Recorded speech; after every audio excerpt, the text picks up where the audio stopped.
Okay. Thank you all for what is about to be a very long presentation.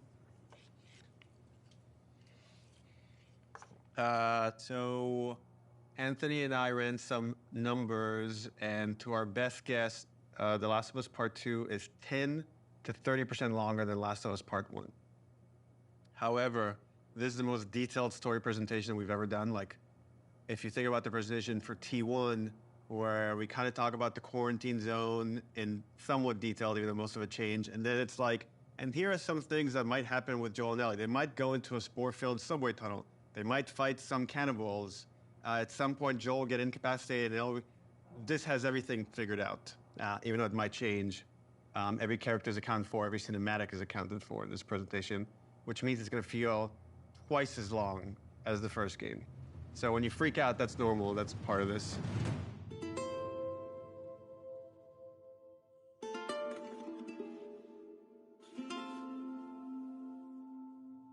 Oh, this is about an hour and a half to 2 hours. So hopefully you got your pee break. Okay. So we open on 15-year-old Ellie. This is a few weeks after the events of the first game.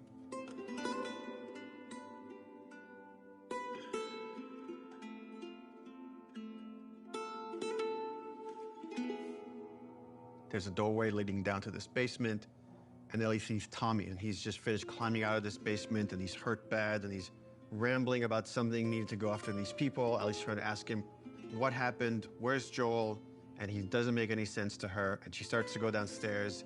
Tommy grabs her hand and tries to stop her, but he's too weak. She rips her arm away, and she heads down.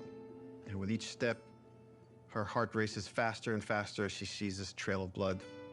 She opens the door, revealing Joel's mutilated body. And then shock just sets in, and she screams and tries to grab his body, and Dina comes and rips her away, and on that cacophony of sounds, silence.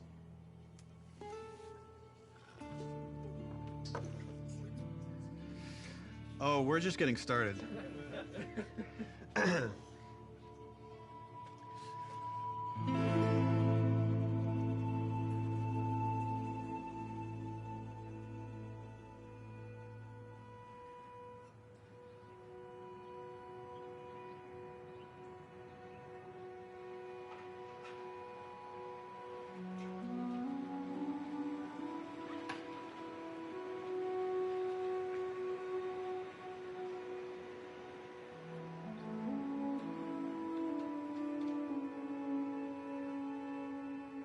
I've been working on this game since we finished, well, really been thinking about it since we finished The Last of Us. So many people were like, Last of Us 1 is so perfect. It should never have a sequel. They shouldn't make a sequel. They're like, oh, it wrapped up super great. But I think actually... Swear to me that everything that you've said about the Fireflies is true. Ellie is accepting a lie. I swear. Okay. She has a very good bullshit detector. Knows something doesn't feel right, but I think is too scared at that point to ask. How long can you really live with accepting a lie like that? The Last of Us feels like an origin story for this survivor in this post-apocalyptic world. Seeing like how Ellie has become such a strong, unique character, it really felt like, you know, if we were to do a sequel, it'd be a shame for it not to focus on her. Move the fuck out of the way. Yeah, once we're done with this whole thing, I'm gonna teach you how to play guitar. I reckon you'd really like that. What do you say, huh? Joel, he's gonna teach Ellie to play guitar. That always felt like that's just this like unanswered promise that like was kind of lingering at the end of the first game. We did this thing called One Night Live, where we had the actors come on stage and reenact certain scenes. So you say we get you to the Fireflies. What happens next? Marlene, she said that they have their own little quarantine zone and that doctors are still trying to find a cure. I wrote this new scene that takes place after the ending of The Last of Us, but it was only shown to people in the audience. Like, we cut off the stream right before we showed them the scene. If I ever were to lose you, I'd surely lose myself. Try and sometimes you'll succeed to make this man of me. Our future days of you and me.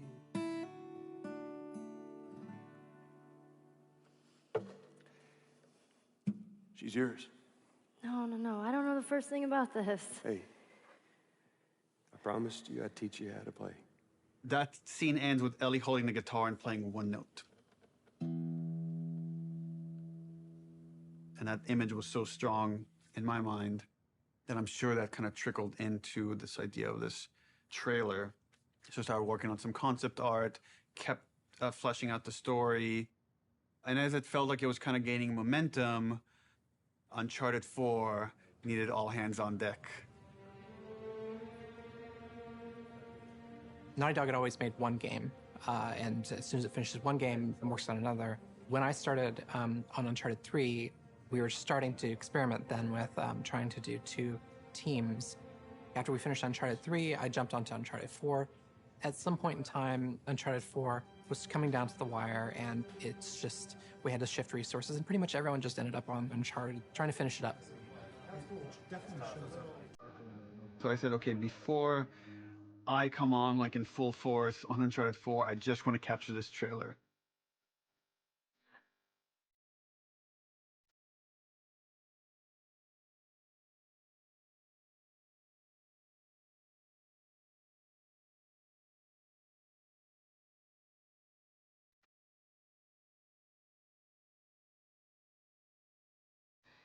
Said I walk beside the still waters and they restore my soul, but I can't walk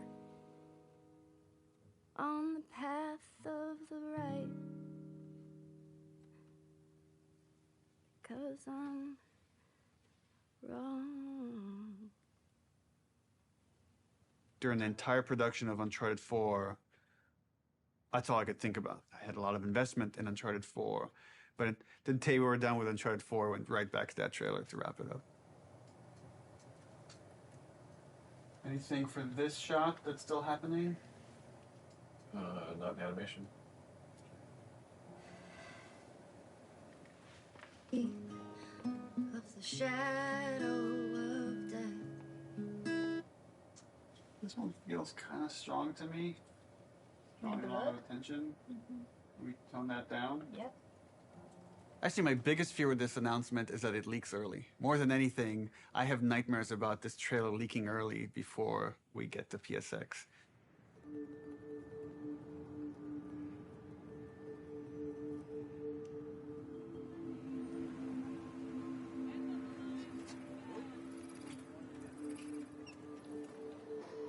If we're gonna surprise people, PSX, the PlayStation Experience, hasn't set itself up yet as a place where big titles get revealed. That's E3.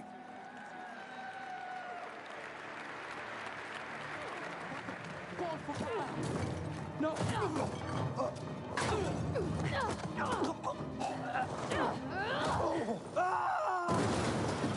We're revealing the Uncharted single-player content at the opening of the show. You're late. I thought you were professional. Oh, you should relax. You'll live longer.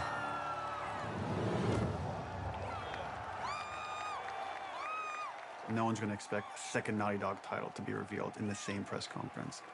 Please welcome to the stage, Sean Layden. There's one more special unveil we have for you tonight. Please enjoy it. When we first revealed The Last of Us, the Naughty Dog logo came up and the crowd erupted, and it was such a high that that's almost been like chasing the dragon, like wanting to recapture that feeling. Oh my God. Why does this look like the lights on the stage?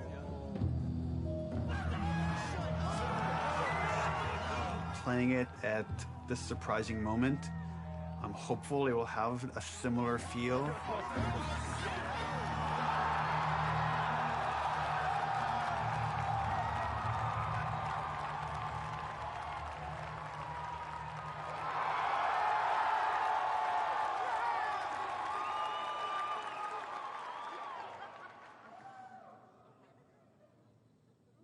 you doing, kiddo?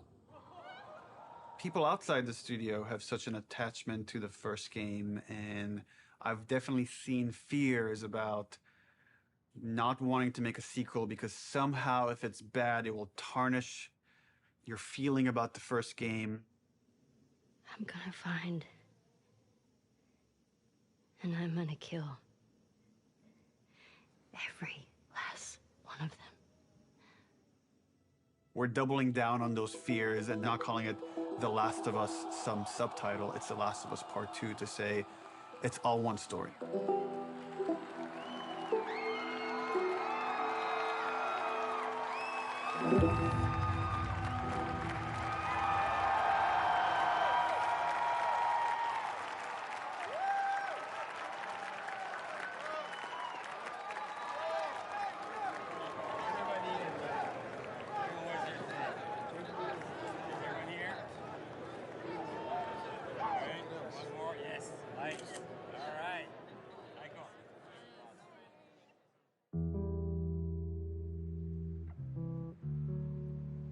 The concept for the sequel had to feel compelling enough, have enough weight that felt like, okay, this is an experience worth creating, worth spending the next 3 years on. I became really intrigued with the idea of the cycle of violence and how, like, certain events would trigger acts of violence that then would beget more acts of violence. It's almost never satisfying. It never brings the person you love back. And despite you thinking it's going to bring some closure, it doesn't.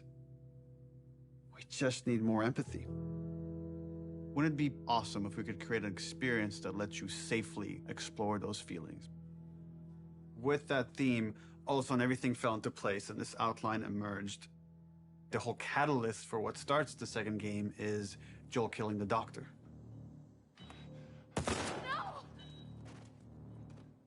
That feeds right back in that idea of that cycle of violence. Now it sets up this whole kind of sequence of events. We're gonna start the game where you're playing a new character. That sequence ends with this character killing Joel. And we really have to paint her as this monster. Then when you play the next chunk of the game and you're Ellie and you're gonna pursue justice, quote unquote, and you're gonna go kill this entire crew, we're gonna go back in time and show you that same sequence of events, this character that you saw as a monster, to now get you to see things from her perspective. And how this crew is a bunch of people trying to survive in this world. And they have their reasons for pursuing and finding Joel and killing him. And the story was becoming very epic and ambitious. And I had a few parts that I was kind of stuck on. And I felt like to kind of shake things up, I wanted to bring in another writer. I thought it was a very thoughtful story about violence and obsession. He had Abby, sort of like this girl who was the daughter of the doctor. And that Ellie would go on this vengeance quest. And when he was like, and then Ellie actually kills Abby, I was like, what? You're gonna... Yeah, let's fucking do it. Not only is she contributing in a lot of ways, I feel like she's challenging what this story can be. She's wanted to add more romantic intimacy between the characters. Those are areas that I've been, I don't know, more uncomfortable writing that stuff. After the first day, she was telling me that she went home and told her husband that I think I just got Ellie's girlfriend pregnant, because that was her big idea the first day, and that had this trickle-on effect and actually added a lot to the story. Ellie is this very relatable character. I thought she was a perfect vehicle to challenge this notion that violence doesn't have a cost, because it does have a cost in reality. It's going to ruin this girl.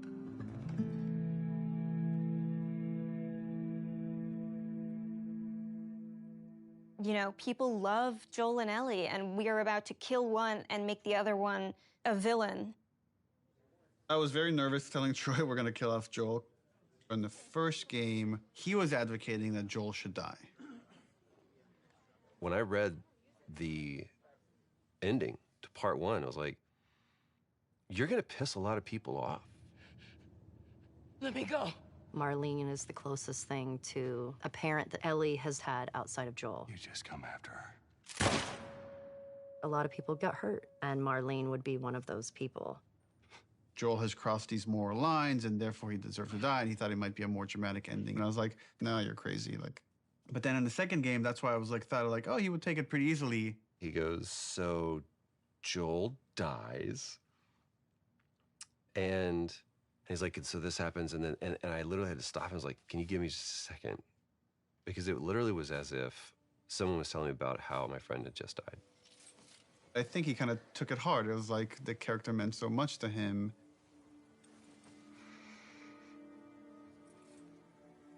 We're gonna kill off this character. His role is gonna be much smaller on this one.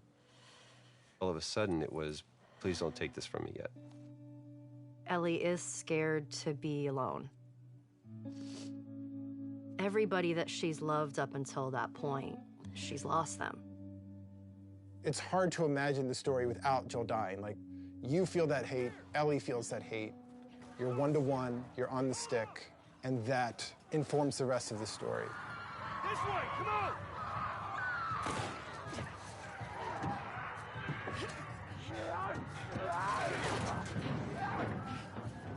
You okay? Yeah.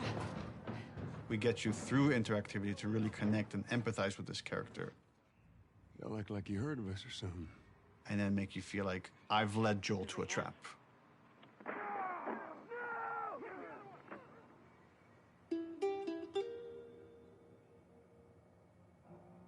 When we started out making Last of Us Part 2, Neil actually wanted to be very ambitious about changing the game almost entirely. In the first, 4 or 5 months, the game was actually kind of an open world, inspired by Bloodborne.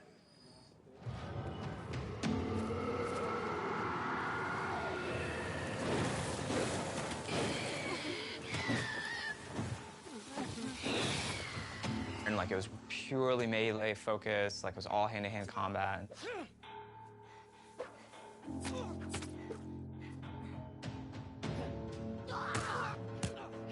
It wasn't just the melee combat, we were also looking at sort of layout structure. Bloodborne had a very sort of an open space that sort of kept getting bigger and bigger as you explored. I really like that feeling that you get of mastery over the world. It starts to become kind of almost a character in the game itself. And so that was also something we were looking at. We started out making it as different as humanly possible from the first game as we could, and then kind of dialing it back. The open world thing didn't work with the story that we were trying to tell and stuff. So in pre-production, we spent a lot of time just doing setups. I've got your back. Self-contained sort of units that tried to expound on a single sort of idea. Trying to start out with sort of simple shapes and building up to more complex shapes. And starting out with 1 or 2 mechanics and building up to those mechanics. Huh? Hey! Even our experiments, we try to add as much context as we can. We establish a goal that you're going to be going for. We establish beats so that there's an emotional journey, the stakes are raised. Figuring out some traversal stuff, a lot of climbing and balance beams, and seeing how far we can sort of push in that direction without it getting over the top like Uncharted. More sort of verticality, more use of grass and stealth. My name is Arnaldo Licea. And what do you do here? I do design. I know. How long have you been doing that? A day. I got an opportunity to work in QA, and that was That was a great learning experience. I shipped The Last of Us and Uncharted 4. The thing I'm proudest of is the people who came in to a quality assurance job as a contractor, which is entry-level work, and used that job to get to where they ultimately wanted to be. When I interviewed for the QA position, I specifically said that my goal was to be a designer. He had formed this relationship with design where they knew they could rely on him, spending his free time designing a demo, and at the same time, him going to them and not being like, here's 50 bugs you need to fix. He went to them and was like, what do you need? How do I help you? What kind of bugs do you need? And for their part, they embraced him and were like, why don't we show you how to lay out nav mesh? I am anxious to prove myself. There is no babying when you start. You just hit the ground running. If I don't cut it, I go back to QA or find something else. We're trying to figure out at the moment how we handle big spaces, bigger than the first game. The enemies are so, too spread out to be really considered like one single small encounter. And seeing what behaviors we need to start developing for them to make it look good.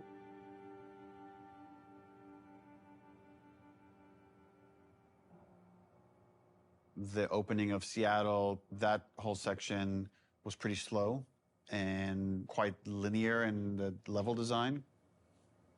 Let's assume that there's guys in this building, someone's starting to shoot at me from the second floor. So, okay, if I'm on the horse and I'm getting shot at, I can't take cover with the horse, so probably first thing I'm gonna do is jump off. And that's slow and clumsy, and maybe we can make that faster. It's like, but once I jump off, I'm gonna wanna take cover behind something. It's like, okay, I'm taking cover. Now what the fuck do I do with this horse? I assume the enemies are gonna shoot at it. If they don't, that's kind of weird. Does Dina ride off with the horse to help it stay safe? Well, that sucks because I'm trying to build a relationship with Dina, and if my partner leaves me, that makes me like her less. I'm like, okay, so Dina has to get off the horse and take cover with me and help me engage with the enemies. Okay, but the horse is still there, so what happens with this horse? Does it ride off on its own in order to protect itself and then come back after? Oh, that feels too intelligent for a horse. That seems a little funny. As soon as there's range combat, the horse kind of makes it fall apart.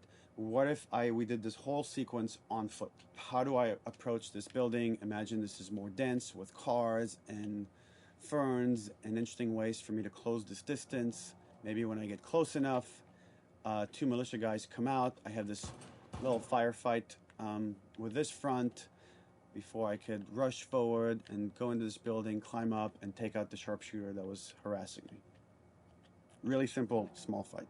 Now there's tension. Guys can come from anywhere, like from this rooftop, from these windows. And that really inspired us to take some pretty drastic changes as far as the flow, inserting more combat, opening up the layout to give the player more options as far as how they explore the city. You can imagine this as being kind of the hub with it poking into streets, and I could go into the streets and explore and find those locations, what we're kind of calling dungeons. So that's the plan. Some of these changes are big, but it got us excited. This feels like a true evolution of T1 as far as going more systemic and giving you options. If there's concern, it's about scale, it's about scope, it's about can we actually build this thing? The scope is always bigger than the last game. It always has been. It always will be, probably. But this scope on this game is something pretty extraordinary. Everyone seems to agree that the thing we're building is going to be cool. Once it's done, it's just that it's such a big game. Our games have become more and more ambitious, and the studio has gotten a lot bigger. When I started here, we were 40 people. Now we're over 300. You can't handle that many people with a flat hierarchy. As we grew, we've had to introduce new titles just to communication, make sure things don't fall through the cracks. We have no producers at Naughty Dog. There's so many talented people here that you can rely on and lean on. It makes the game better. And that's really kind of the Naughty Dog, is how collaborative it is. You find the right people who really want to do the best they can possibly do, and then you kind of give them the resources to try. You're getting what you asked for as a creative person, right? You're kind of getting the freedom to go as far as you can go, but sometimes I think we need to be safe from ourselves a little bit. With The Last of Us 2, there's a real sense of opportunity. This is going to be a much cleaner production than we've done in the past. We're going to get it right this time. This is the first project that has had the proper pre-production period where we have locked down, for the most part, the story beginning, middle, and end before we started production. That hasn't happened. I don't know if that has ever happened, now that I think about it. It's a very, very messy process, which is, again, why it's a lot of times really difficult to schedule. I think right now we are planning on springtime of 2018. So when springtime of 2018 comes around, The Last of Us 2 isn't in stores, you can look back at this and say, well, I guess their plan wasn't exactly set in stone.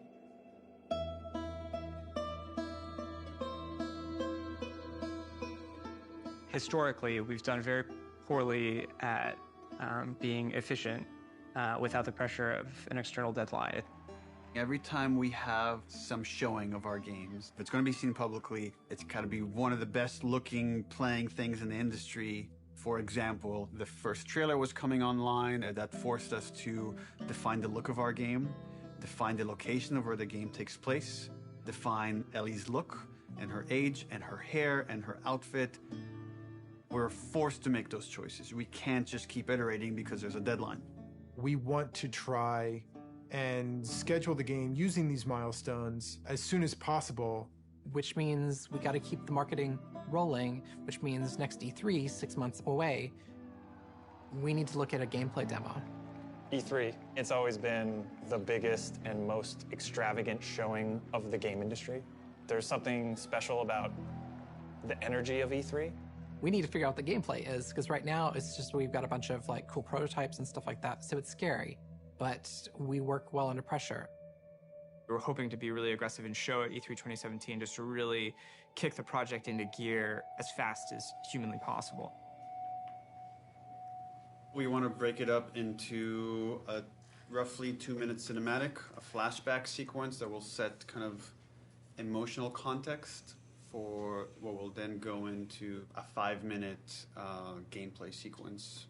We want to do this festival within Jackson. Like there'll be like a live band and we're just seeing people lively having fun. And for the crowd, are you thinking 30 plus people? Frank says we could do a 30 variation. I think we can make that work with 30. Yeah. Dina pulls Ellie onto the dance floor. Ellie's dancing with her, is making all these guys jealous, and then Dina says, you want to make them really jealous? And she leans over and kisses her, and on that, we do a hard cut to Ellie in the middle of the woods. So the idea is we shouldn't see any buildings, just woods, water, ankle-deep water rushing underneath her. What about rain? Are we still doing rain? I haven't discussed it with the other guys, but... That demo that we show externally for the very first time is setting the bar for the rest of development. But the problem is we're also working on Uncharted 4 Lost Legacy. So E3 is June 13th, which means probably we want to be done, what, like 2 weeks before that, which is 4.5 months from now. With Lost Legacy shipping at around the same time of E3, there are shared resources between the two projects. Especially sound and particle effects, so they were all on Uncharted. When it comes to the polish phase, both we're polishing this and that same and SPDLC at the same time. I don't think there's any specific item that needs to be worked on, but I think there's going to be programmer time doing both those things. And there are going to be times when it's like this needs polishing in E3 and this needs polishing in SPDLC, and like we're going to have to compromise at times maybe. We kind of just didn't have it at the forefront of our minds that, yeah, they're frickin' shipping a video game. It's literally the hardest part of making the game is shipping it. And we were trying to ship a demo, the second hardest thing you can do, at the same time and sharing a lot of their resources. So one thing would be helpful is to find out what are the items that you feel like you're most worried about. Like let's say rain. We could do this thing without rain. So if that helps you a ton, we can make the decision not to remove rain. It would definitely help. How about wet hair? Well, if she's going to be swimming, then we can get around that, right? How about no swimming? Puts on a cap. I got like a really clear energy of the meeting, which was how do we shrink it? It was such an impossible task. You can't help but start feeling some doubt, some anxiety about the leadership, not understanding the logic of it. You know, I think like anybody else here, I was definitely ready to roll up my sleeves and figure it out. All right, guys, we're gonna try to keep this pretty short. I guess.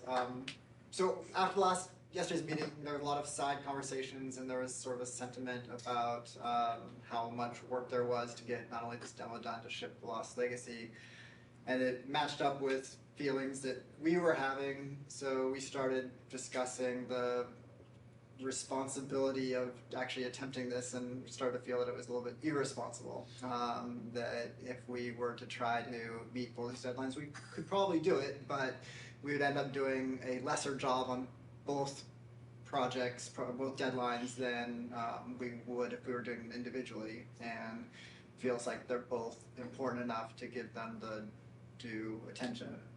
So the conclusion that definitely is there is that the demo that was discussed yesterday will not be presented at E3. Yeah. Does it mean that our main point should be just focusing on more shipping before? The Lost Legacy? Yeah.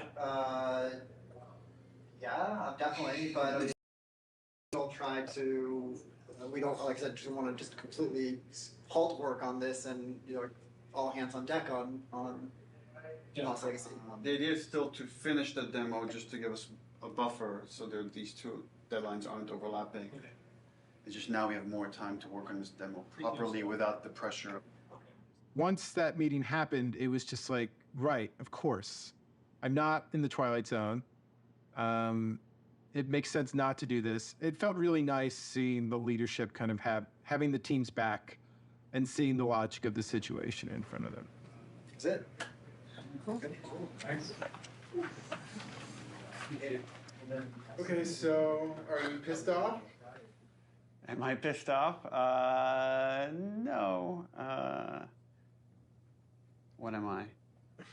I guess in one sense it's relieved because there was concern of whether we could hit the quality that we know we need to hit for both Lost Legacies and for what was going to be our E3 demo. And then on the other hand, it's kind of disappointed because I was excited to get this demo done and get it out there and get the reaction, but now it's going to have to happen at some other point. What we've decided to do is deliver the demo at around the same time, but that's going to be purely internal, and the demo won't be 100% shippable. Gameplay and design and animation are going to be locked in June. Then, like, we back off, we finish Lost Legacy, and then resources free up to finish the particle effects, the lighting, and the sound. And then we ship just the glossiest, best-looking demo you've ever seen. We burn that to a disc at the beginning of January, and then we don't touch it again, and nobody sees it until E3. It's going to be really interesting to see if we can really, really commit to being done, you know, 5 months, 6 months in advance of E3, and not be tempted to say, like, it could be a little better, let's go back. People are just chatting. I'm writing stuff. And we really just need to have the discipline not to do that. But that then left us as like, okay, what's our next marketing beat? What are we going to show next from this game? So now we have a new plan where we're going to release a cinematic around PSX time. I think we're going to do it at the Paris Game Show. This seemed like a pretty intriguing scene to introduce Abby.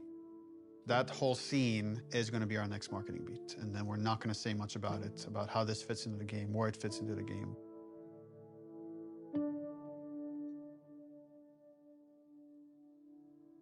Abby evolved over time. And if you look at the concept art, like, the character looked very different than where we've ended up.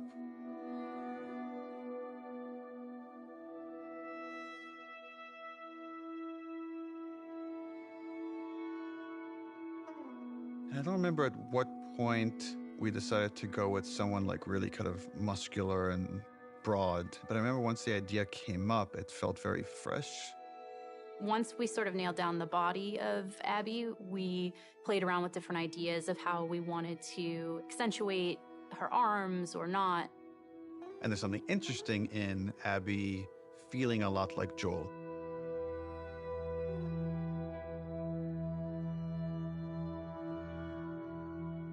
So when I got cast, Neil was like joking around, and he's like, "You should probably beef up in order to play her." And I'm like, "Ha ha, ha, yeah, it's mocap, whatever." And he goes, "No, really, you should probably beef up to play her." And I was like, "Oh, yeah, you're right. I should totally start deadlifting as much as possible." So I did, and I was training like crazy, and then I got pregnant. What are you gonna do? We need to separate her from Ellie. It shouldn't feel like I'm playing a reskinned Ellie, that Abby should, in many ways, look, behave, fight differently.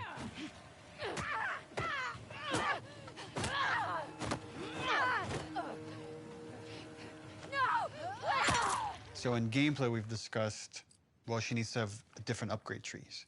It means we have to make the investment of capturing a whole different moveset for Abby. We can't just remap Ellie's animation onto Abby. Holy fuck. Abby has a fear of height, and there's stuff we're doing with the camera to make you feel vertigo. And that helps build empathy. It makes this character real. We let you both live, and you wasted it. She's aesthetically a very intriguing and iconic and powerful character. Abby, who are these kids? They saved my life. Can you take a look at her? Once she's killed Joel, what is Abby's motivation? What is she trying to achieve? Her redemption is really taking care of Yara and Lev, these two kids that are from a warring faction. You know, she has been taught to hate them. There is an inherent xenophobic reaction to them. It's about saying, can you come to love your enemy? Scars built all this? Seraphites. Yeah, I was gonna say that. These are kids that grew up in a very different context as Ellie, and, you know, how they live their lives and experience the world is totally different. Oh, you're present. I'm getting really attached to Lev. He's been able to keep his head up despite losing so much himself in a world that is so harsh. We're taking too long. Can't move any faster. I won't do your sister any good if we're both dead. I really like his dynamic with Abby. Her having this, like, fucking brassy little sidekick who calls her on her shit in a way that nobody else can. What's going on between you and your friend Owen? Oh my God, Lev, now? It seemed really awkward. Just go! Who understands the sort of sense of being orphaned in the way that a lot of people can't. How long have you two been on the run for? 2 days. What the hell did you do? I shaved my head. They want to kill a little boy because he shaved his head. I am not trans, so it's a very delicate thing to tell a story of an experience that I've not had. And that's something that we want to take seriously. Did you hear what they called me? Yeah. Do you want to ask me about it? Do you want me to ask you about it? No. Okay. It's really about trying to create a multifaceted character who is trans, and that is absolutely an important part of who he is, but also a part of who he is, not the whole of who he is.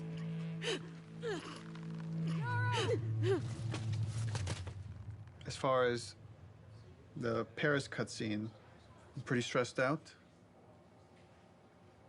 We have 13 days, less than 2 weeks to finish this thing, and there are still some big ticket items.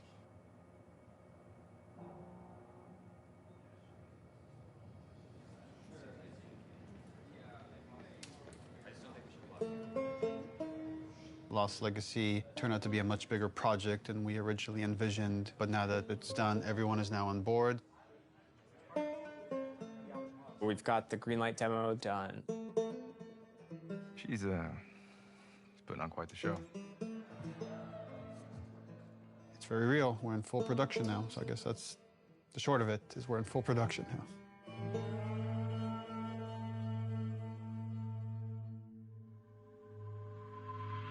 Hey everybody, PlayStation's live at Paris Games Week 2017. We've got a huge show for you starting now.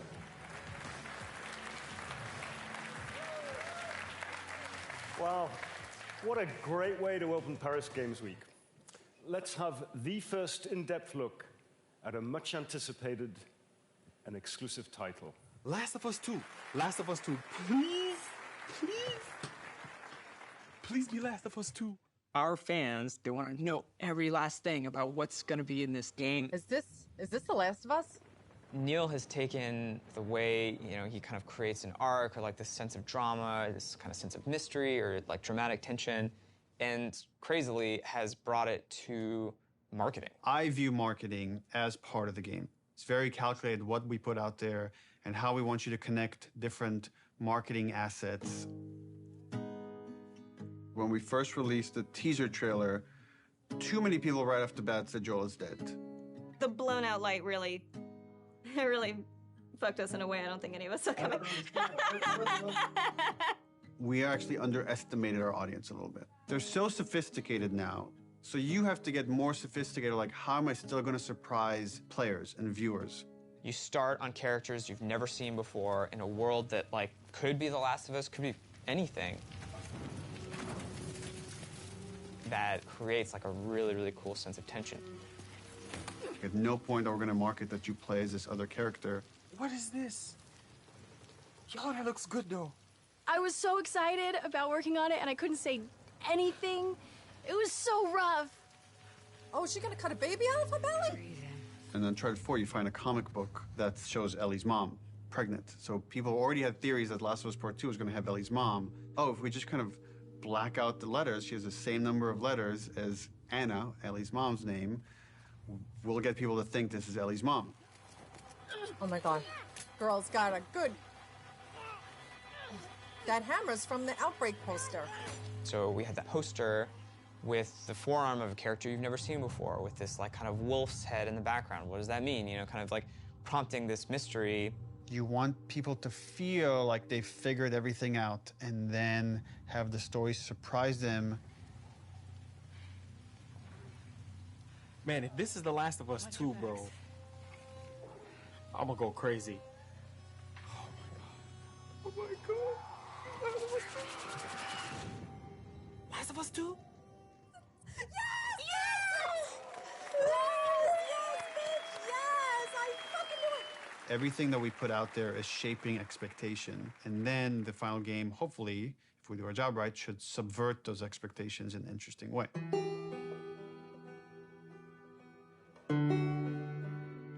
We knew we were pushing boundaries with that cinematic. We are making a violent game. We're not going to shy away from how violent it is. It is part of what we're trying to say. And I thought it was a great discussion initially about what is the appropriate level of violence. When is something so violent that it just turns you off where you just don't want to experience it at all? I liked that they were wrestling with those things. I didn't like some of the insinuations about the trailer being misogynistic towards the female characters. I don't think this story ever glorifies violence against women. There's no bias towards women or men. It just so happens that the two protagonists of this story are female, and therefore that's what you're going to see the most of. There has to be fail states in video games, which means a character has to be capable of being hurt. So does that mean that there can be no female protagonists in video games? Because that feels super sexist to me. And frankly, like, women are the victims of violence, and don't we want to see women fucking fight back once in a while?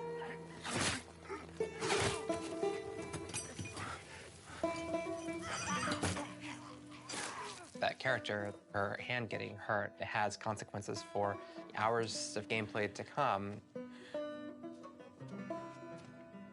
One article even like asked the question, were any women involved in the making of this?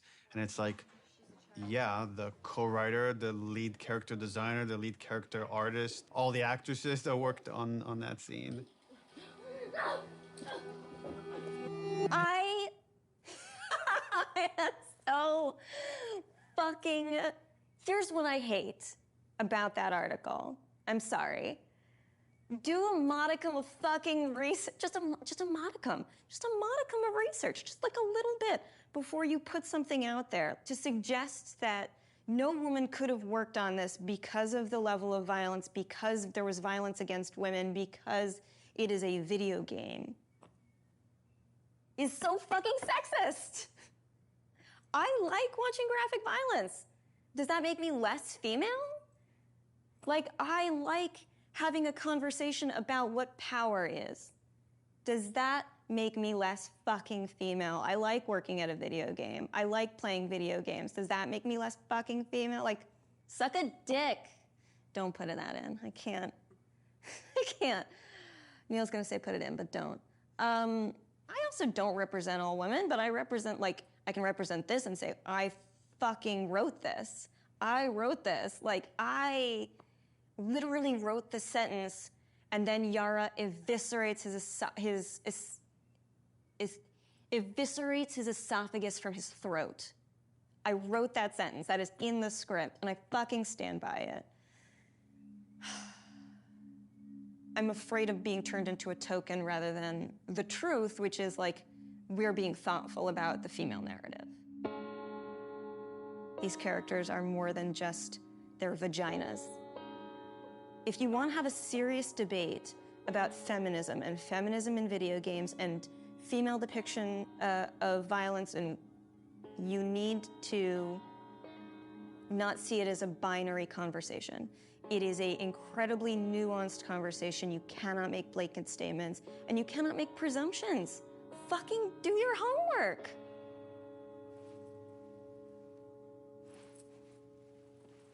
I'm right here. I'm tweeting.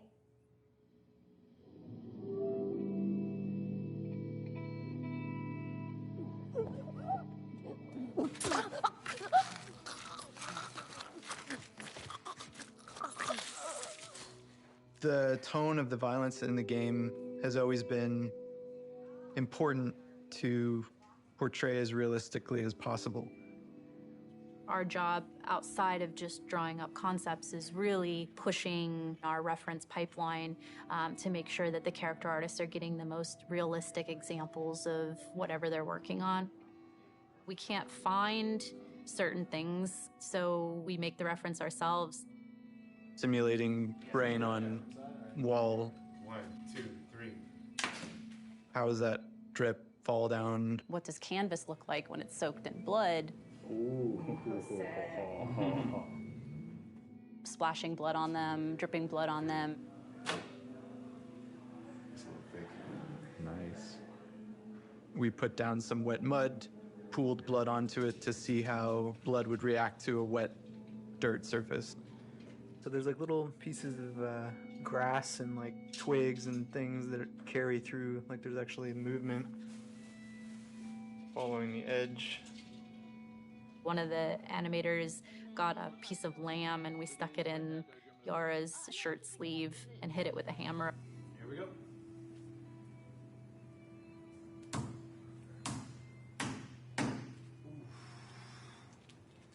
Yeah, we have a break. She's gonna need to hold this as straight, because if she does this, it's gonna, you know, just the weight of it's gonna want to make it fold.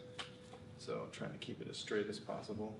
This past week's shoot was specific for the infected eating people's jugulars, and there was a concept that was done with like blood running down the mouth, but it's like, would that find out?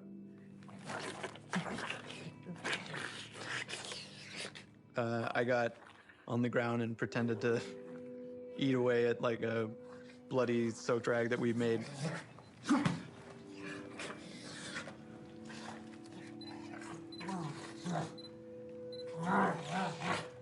It produced some pretty surprising results because like most of my face got covered in blood. Look up a little, John, but yeah. Teeth? People here will go to that length of trying to make sure that things feel as real as possible. Yeah, we do a lot of crazy stuff here. Nobody gets hurt, but it's really hard to see these characters that you spend so much time with and, for lack of a better word, kind of like, you know, birthing into existence, tortured and abused.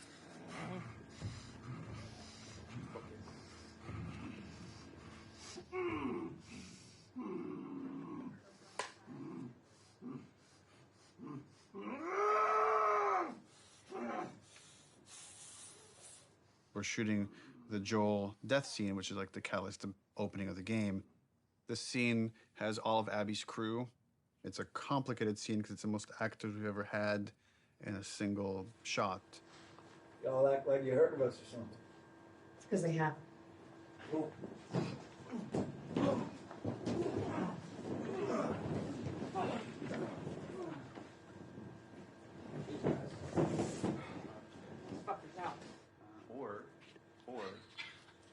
Joel doesn't die.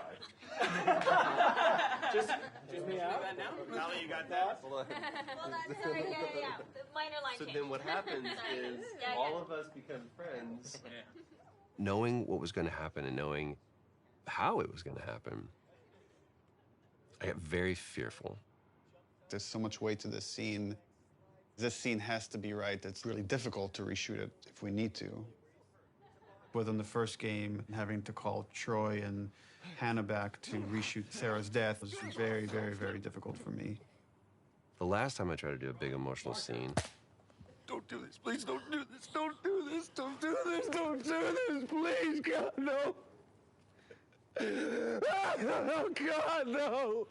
that didn't go too well, and we had to reshoot it. Don't do this to me, baby. Don't do this to me, baby. Come on. Don't.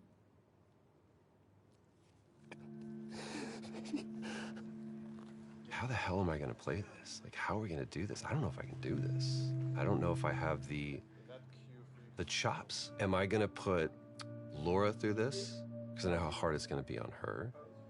Audio. Camera. Rolling. Take one, Mark. Action.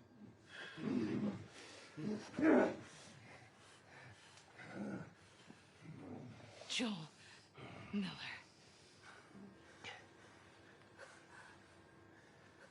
Who are you? Guess.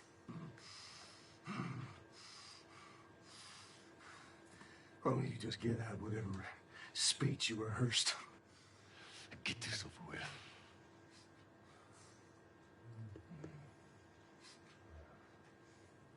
You don't get to rush this. At the end, I really loved what he brought to it. I couldn't wait to get back into Ellie's shoes again because it's where, weirdly, I feel most comfortable in a lot of ways because it feels like a character that feels the most like me that I've ever played, which is a little disturbing. I mean, minus like the murder and the killing. So it sounds like a bit of step forward, like you're about to like lunge and shoot. Yeah. Sweet. The biggest change that has happened since the initial pitch is Ellie is there when Joel is killed. It used to be she came across the body, and then she had to rely on Tommy's testimony of what happened. And we shifted it, which made it much more dramatic and intense for her. And I think puts more of it on screen and again, allows you better to understand why she needs to pursue these people.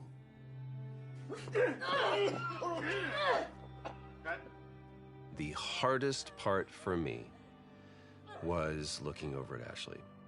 No! No! Knowing that Troy was gonna not be a part of it as much was really hard. And knowing that Joel was not gonna be in Ellie's life anymore, it was hard. So much of that day kind of feels like a blur because there were so many feelings involved in it. What I had to do, I felt was very, very little. There's one reaction, and beyond that, we're on Ashley. There was no acting.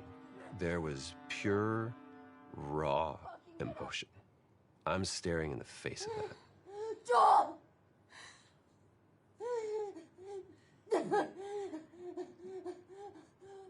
Why are you doing this? Get the fuck off me! I'd lost a little bit of my voice. I couldn't scream like as loud as I wanted to, you know, to get that frustration and that sadness out. Ashley was behind, crying, and God.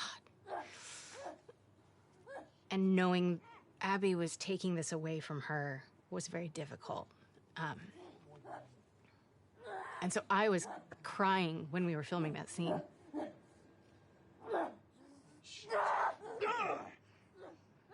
Yes, it was very emotional.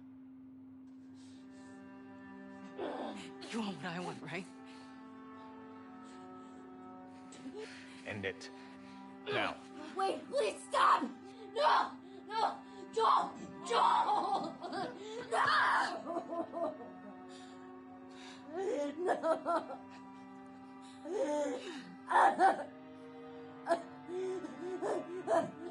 We want him to die in this really unforgiving sort of way. Like, it needs to feel senseless for you to say, fuck these people, I'm gonna pursue them to the ends of the earth and make them pay.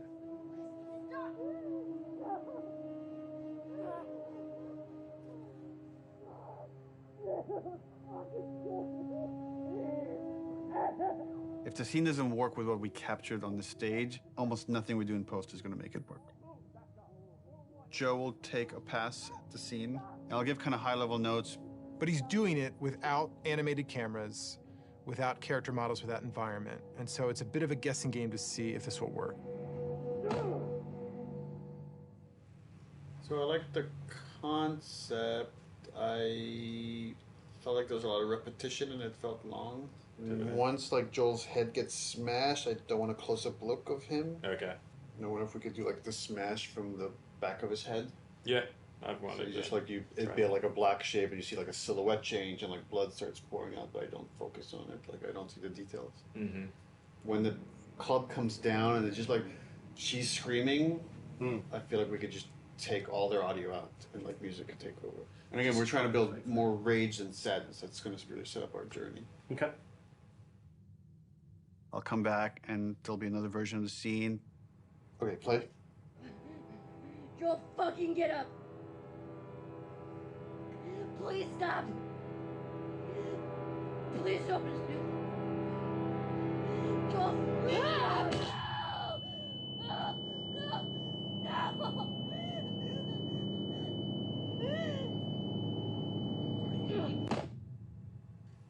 Overall, it's fucking awesome. Like I got emotional just the part where before he gets killed. It feels so fucking tense. There certainly is still a ton to do. We still have like 45 scenes that haven't even been looked at yet. It's terrifying given our deadline. The process right now is just getting Neil. We just need to get Neil into the room. Which one are we showing first? We've got essentially 3 versions. The one that I did, and this would work with what we're talking about doing with the scene, and then... Close one. I would probably say There are people standing this here yours sometimes. Mel, or I got bad news. Mel yours this. He's canceling? He's canceled. But we had the cameras set. He's supposed to come in. He's the Actually, it's good we're getting this on camera. This is what it's not about. This is what it's about. Yeah, he has some melee stuff to review today. He said let's pick him up tomorrow. So yeah, that's what happens. And so it's like, okay, all right, that's fine. I don't care. I don't care. Yeah.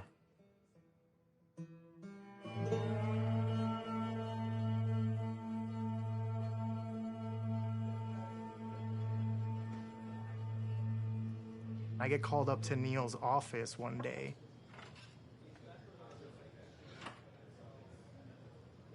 And there's like an empty seat. And Neil just goes like, oh, just sit down. I'm like, oh my God, I did something wrong. And he's like, do you know why you're here? And I'm like, no, are we gonna talk about one of my levels? And he laughs and he goes like, no, you're gonna work on the E3 demo.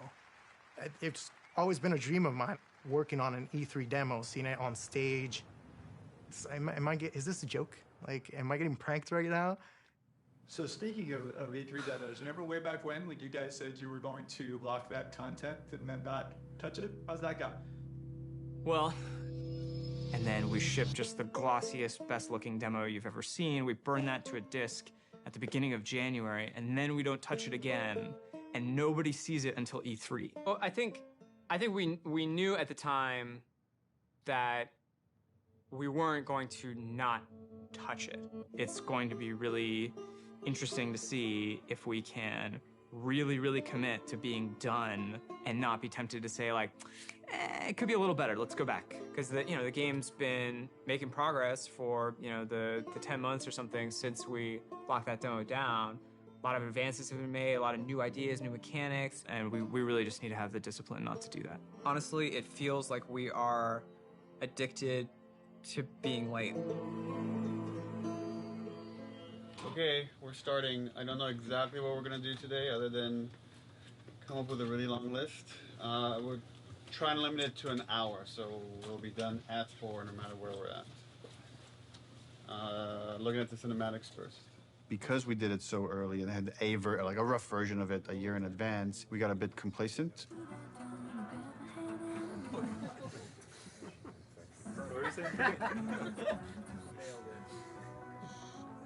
She's but not quite the show.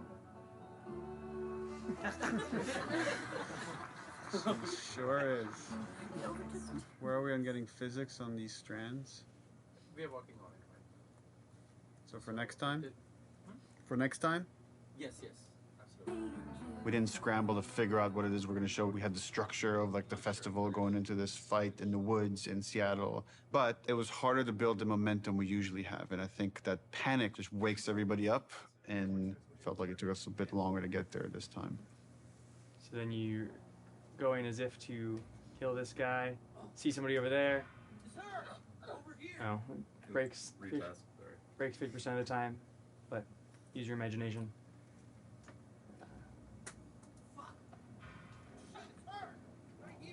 Yeah, going a bit slower, give him some time. Okay. The animation is breaking the melee system. Okay. So, like when he starts, yeah. So I'm confident in the demo if we finish it. I'll be frank, it's not looking great.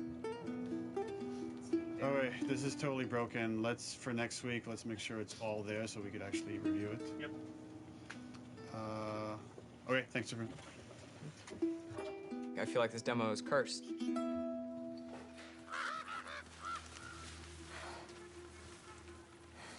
The E3 demo. It was a version of our original Greenlight demo. But I had to make it fully playable and shippable. Viper! The first thing I did was just basically take that space made by another level designer and put just enemies in it and start fighting. But when I started playing it, I remember like it wasn't there. That parking structure was way smaller, so it felt more cramped. God is good. God is good. I remember going to Neil's office and being like, how much can I change this? And he's like, well, what are you thinking? I'm like, well, I'm thinking like this big thing, and I'm like, just like brand new designer, I'm just throwing out like everything, like I want to do this, and I want to do that, I want to make sure that it feels like a sandbox, that it feels like this big space, that it's multiple paths. It's like something like we really haven't done before in The Last of Us. And he just goes, go for it, well, let's do it.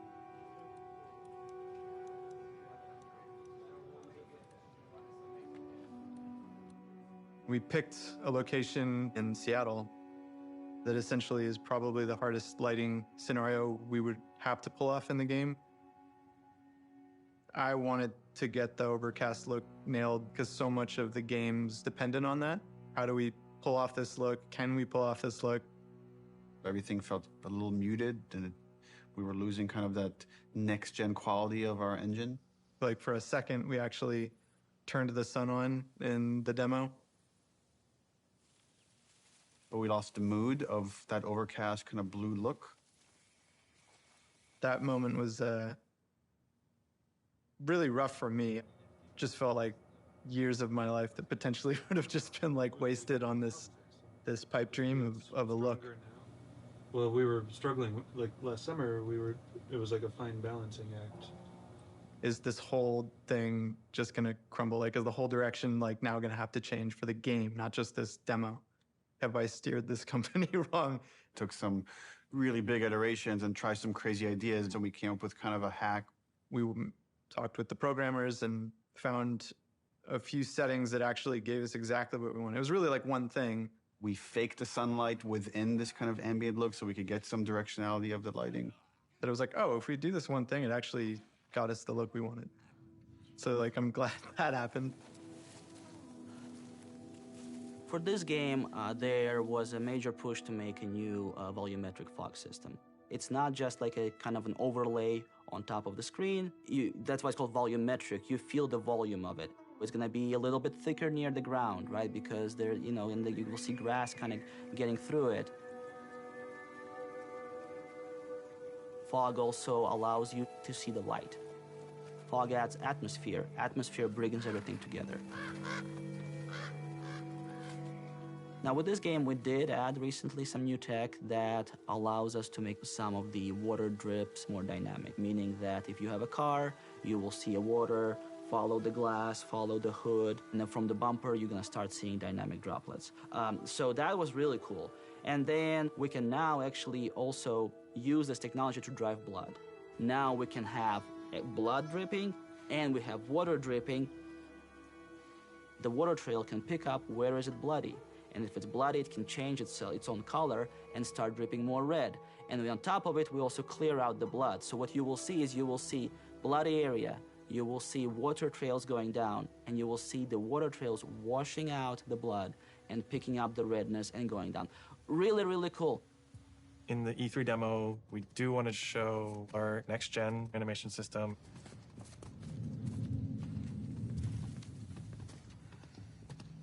One of the biggest animation upgrades that we wanted to add to this project was motion matching.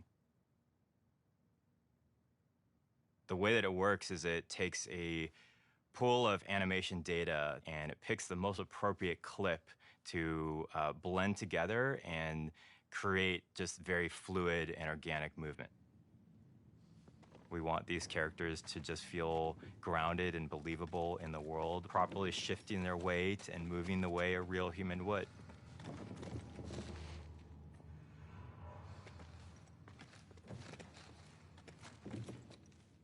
In order to capture all of those on the stage, we use something called a dance card, a choreographed set of patterns that the actor can move on the floor. Basically, that's creating this like bank of little pieces of animation. The motion matching system just pulls from that bank all the animation that's necessary to have them move perfectly in any arbitrary way. When it works, it's like so far and away better than any other animation technique. It's like a quantum leap of the highest order in terms of quality.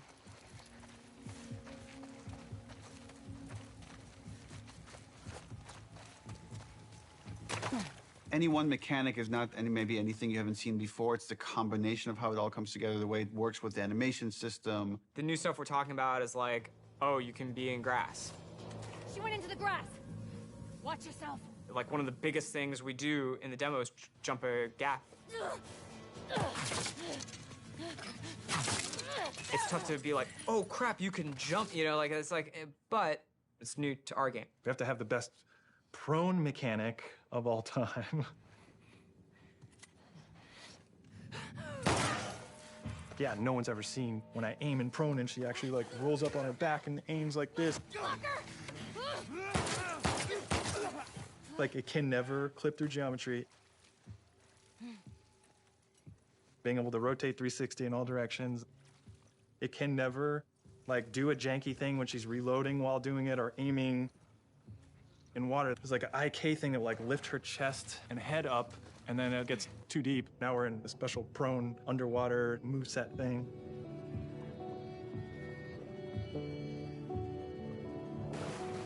Her chest and arms and everything are kind of matching ground plane. Things that a player will never notice. And it's because we like purposely did it. There's no such thing as like, oh, you know, it's not as good as, you know, this other game's one, but like, it's fine. It's gotta be like, no, it's fucking Naughty Dog. We have to have the best version of the thing, whatever that is.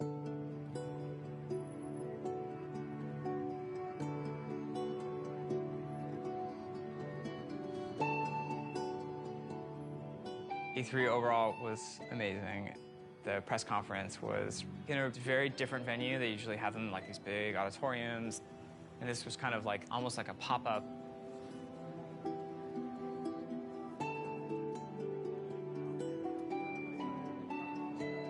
It was more like a theme park idea, but it's like in a parking lot, in a tent, in Los Angeles, at downtown. They built the whole crazy church thing, which was pretty rad. It was super cool. It was better than we expected.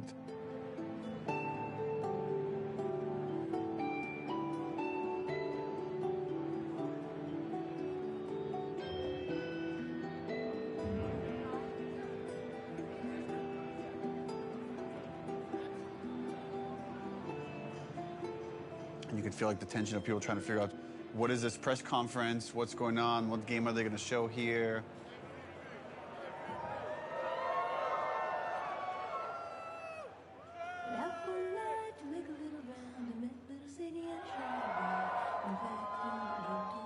On the Naughty Dog logo, you get this big cheer. On the Ellie reveal, you get this big cheer.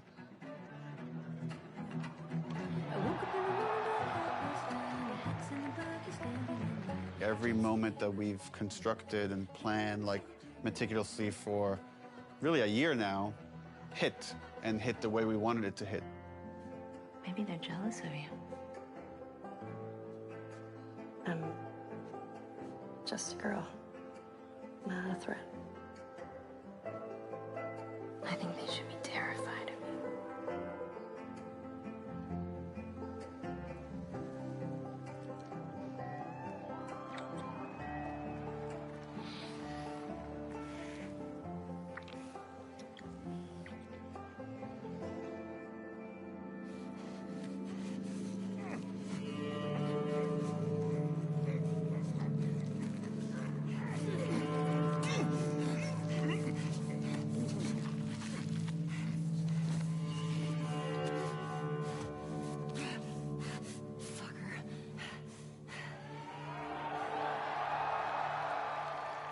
One of the biggest reactions was when the HUD came on. They looked at that forest and thought, there's no way it can look this good. Like, that's impossible. But when we flashed the HUD and be like, yeah, that's it. This is the real game. People are not ready for this. Like, this is gonna fuck you up.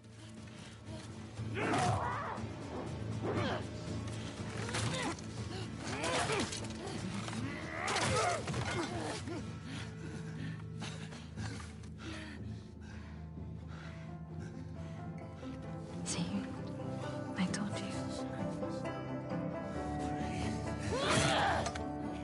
They should be terrified.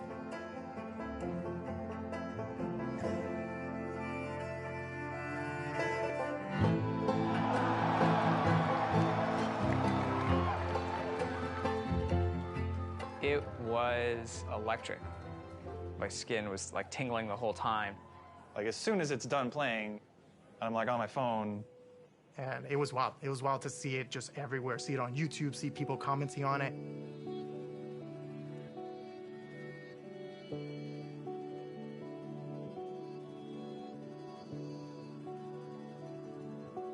But it was a really special moment. I shipped something, like, as a level designer. There was such a reaction to the animation fidelity. Holy crap, this is the best looking animation I've ever seen. Are you kidding me? We're on the forums, going through the messages, seeing how much people think it's amazing. Someone's like, sort of cynically, that our stuff was fake. I guess it's kind of a compliment to the animation team for, like, someone to say it's fake when they're working so hard. And right away I responded, I was like, don't respond, don't do anything. Like, it's just not professional. I was also a little anxious about it because it's a little fake, you know? Fake is an interesting word. There's an argument that he's right. It's not the final polished game. You can't just play this demo in any way. You have to play it in this very specific way. But before we even show the demo, it was like, let's not put anything in there we feel like we can't do. There was no thing of like, we don't know how we're gonna do that. It was just, we literally just don't have it systemic yet. You know, like systemically, a guy pulling you out from underneath a car, we didn't have that hooked up yet.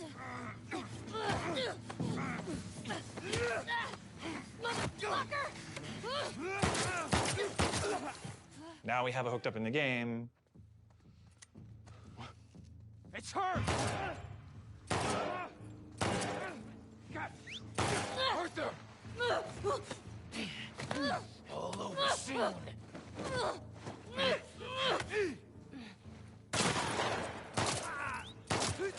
Ultimately, as we're building the rest of the game, if anything feels like it's not the right call for the game, we don't mind changing it. Like, we had certain things in the demo for the first Last of Us where, like, Joel picks up a pistol and takes out individual bullets from it and then pockets it. And, like, we could have done that. It just took too long. So for gameplay purposes, we cut that out. I was talking to other animators, and they were like, yeah, man, they think it's fake. They have no idea. Like, it's awesome. The same animators who made this demo are gonna make the final game, so, like, I don't know what you're talking about. They were confident, which I'm glad. We knew what we were doing, and we knew how special it was. It was a little bit of a microphone drop to the industry, and for many it was inspirational, and they were excited to be able to add some of those details to their games and their future games, and for some of them it absolutely freaked them out to see this might be the new bar that's expected for other games to follow. Part of me is like, oh shit, like, they're fucking calling us out. It's like, we have to deliver this. Like, we always were gonna, but now it's like, people have called us out, so we have to do a full body throw animation when you pick up a bottle and you're running, and not just a partial animation because that guy fucking called us out.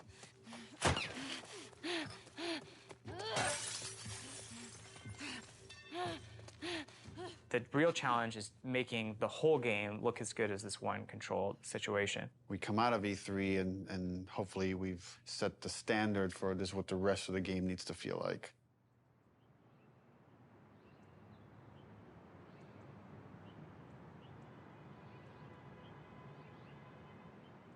When you already know exactly what you're supposed to do in the game, you've memorized everything, it's hard to have a true experience with it.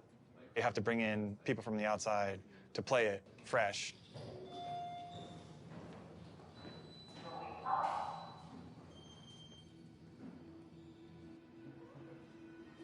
And so we try to start playtesting as early as possible. We've got testers in bright and early. They're going to start playing the game. They're actually just right across the hall over here.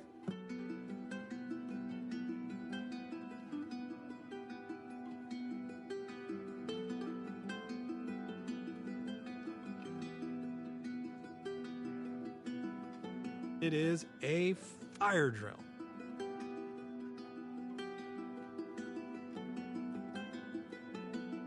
Because things have to work.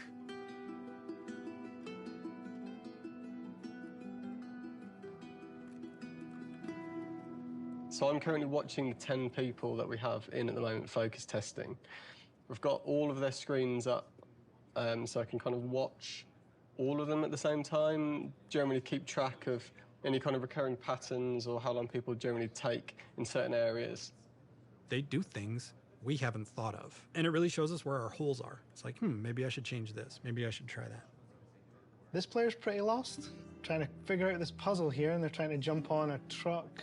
He's got a really awesome solution here where he's putting this plank on a dumpster, and now he's moving the dumpster around. So we'll probably have to go in there and like try and fix some of that stuff up, but we'd rather figure that out now than in 6 months. For things like puzzles like this one, although they're figuring out the puzzle, they're actually not doing it in the kind of order that I'd like. What would be better is if they came into the space and realised, okay, that's the thing I need to be like climbing up to or getting to, and then they can kind of work backwards from there and go, well, if I need to get there, how do I get up? Oh, I can get up on this thing. It's quite heartbreaking when you see people who are like really confused or don't get it, and it's something you think like it should be obvious, but it's not at all. But it's good data. We've had a few people on the team that have been really passionate about making our games even more accessible for people with different kinds of disabilities and making sure as many people as possible can experience our game. Accessibility is something that like really touches a lot of people. As we get older, pretty much all of us are going to have probably some sort of accessibility need. It's important to welcome people with disabilities into all of our public spaces, into our shared culture, and that video games are a rich part of that. I love this, that you don't have to have like a 2-button feature to keep her crouched down. This is awesome. I love that. Brandon Cole, he said, I heard you announce this game. What do you think about the possibility of someone like myself being able to play it? And Brandon is blind.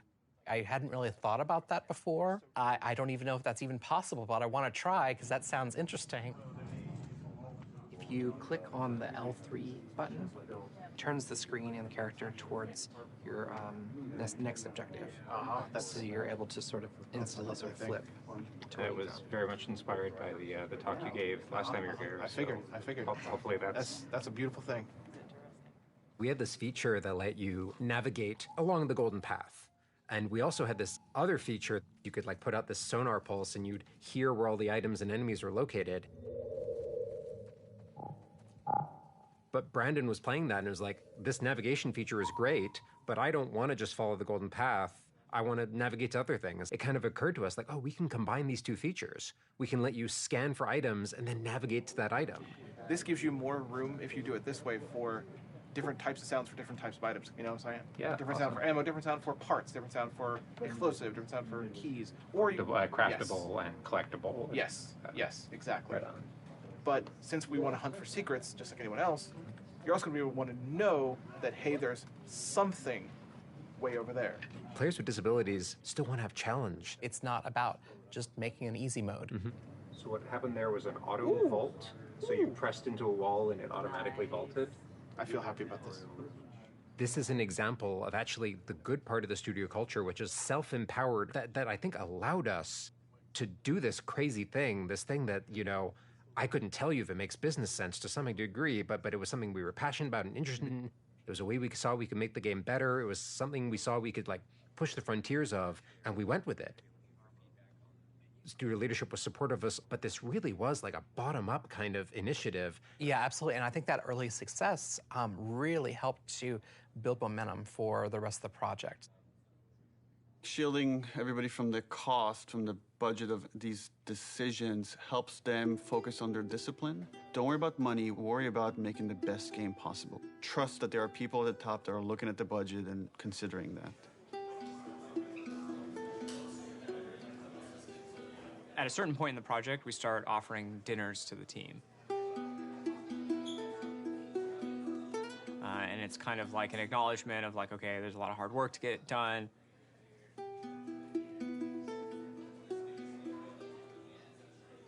And we know people are probably going to want to be staying late.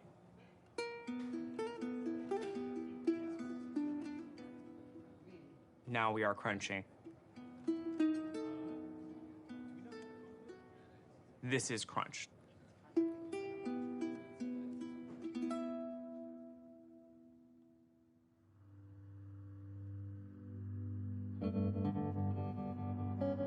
I must have felt it for months that this release date is not realistic with how big the game is.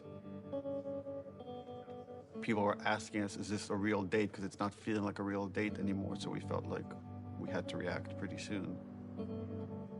And then at some point, it just felt like because people were starting to put in longer hours, it wouldn't have been fair to not figure this stuff out sooner than later. We're never gonna finish this game. If you work hard for longer, that could have a toll on you. We tell everybody, pace yourselves. It's like, it's a marathon, it's not a sprint. We settled on a February release date. Leave some gas in the tank. Right now, we are dancing a very intricate and dangerous something like 6 months left to finish the game. And we are also showing a demo to the press. The longest playable demo we've ever done. 2 separate levels of the game. A level towards the beginning of the game where you play with Dina on patrol outside of Jackson. And then the second part of the demo is in a level super duper challenging. Ellie by herself, murder mode. So what we're doing for the press in 9 weeks is really those 2 levels of the game. It's unlikely that we're going to need to touch them again until the game ships. That was really the only kind of demo that we could do at this point that would still help further our production goals as well as give us this like marketing boost that we need. The more we talked about it, the more we convinced ourselves, okay, this would actually be a good time to just put out a trailer. Building these 2 major demos and a trailer next to the rest of the fucking game. And it felt impossible early on. I mean, it's the thing that's always hard for us to polish. You review these things and we're looking at all these tiny details. It's like, Even that shot of Jackson is like, where should the trees be? How much fog should it be? How much sun should it be? How should the sun hit the clouds? How we get all these civilians, the kids, do they have the proper gear? Are they wearing the right clothes? Is the tractor leaving tracks on the ground? That kind of crazy detail can only come through all these departments coming together and rising to this occasion to achieve that kind of level of quality.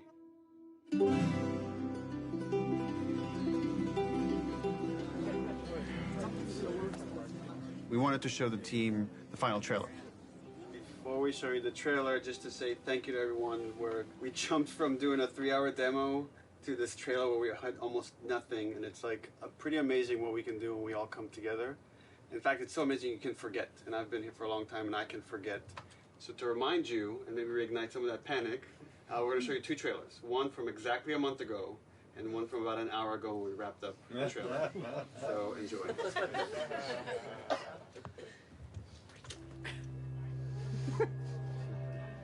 Look who decided to join us. All right, you all know the drill. Tina, where are you?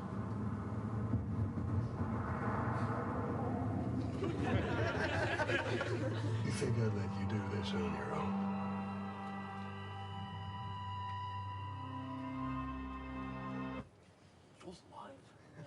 It only gets 1 clap. Keep in mind, this is what the whole game's going to look like. We're going to make it this awesome.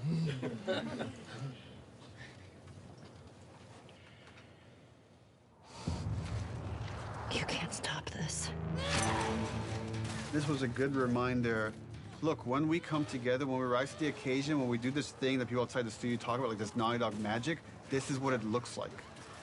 So when you look at parts of the game that aren't there yet, know that we could get there in a pretty short period of time when we're so focused.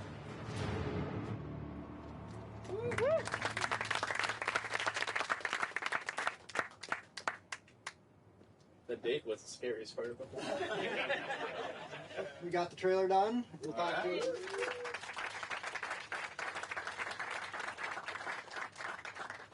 Just wanted to take this moment to run through the events of Outbreak Week, which is when the trailer is going to debut. We are going to be having the big press event in Koreatown at this giant warehouse. We're actually having 80 journalists from all over the world come. We made sure very comfortable chairs for 3 hours.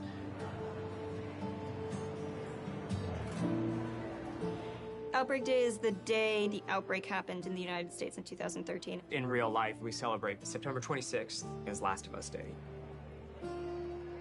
Every September 26th, we've done something for Last of Us fans. When people play these 2 sections, which are very different, I hope and I feel that both of them are equally impressive.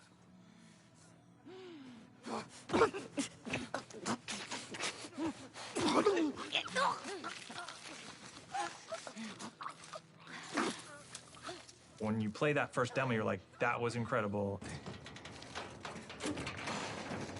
Oh my God. This could have been the whole demo. This could have been the whole thing. It says enough about what the game is. And then you play the other half, and it's like way more mechanics heavy, way more combat heavy. Keep going, boy.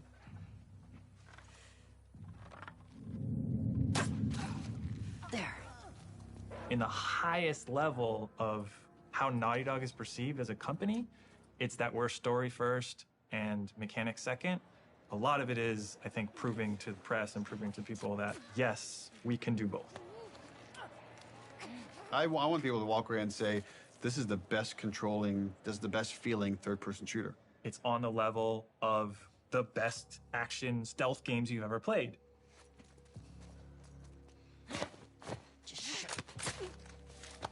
So one of the things that I've always found really exciting about The Last of Us is the kind of fidelity with which we represent human intelligence. One of the ways that really helped make them feel more human and more alive was the way that they used their body language to communicate to each other. Everybody spread out. We may have multiples. We had a number of sessions where the animation team, design team, and programmers all got together and we acted out a number of scenarios. And What that does is it gives us really great reference and touch points that we can always look back to about the way that we naturally behave, the way we naturally respond to each other. And those are the types of details that we want to weave back into the game. Someone took out Zoe! Who the fuck's out there? Sweep the whole goddamn street. Our NPCs are named so that you understand these people have relationships. They want to get revenge on you. It's this little mini loop of the whole premise of the game. Omar! Flanker! I just killed their friend and they want to kill me now.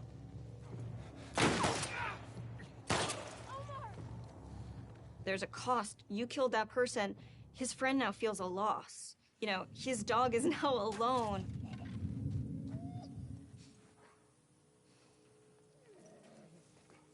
Dogs are really difficult to start off with because they're quadrupeds. They just don't turn around. They kind of like wheel around a little bit. Smell something, girl? The main concern we had is how is it that we can actually get a dog to perform a dance card on the motion capture set? And when we finally brought them on set, it was just incredible what these dogs were capable of doing and what the trainers were able to accomplish in a short time. Jump! Oh, there you go. They move extremely quickly, so they're super hard to shoot. Right in here! Fuck! Get her! They are very low to the ground. You have like these attacks that are designed to go up here, and now you have to kind of do them down there. Killing a dog has gotten people more like upset than anything else in the game, than hanging people, than eviscerating people. We're going to break new ground in dog murder.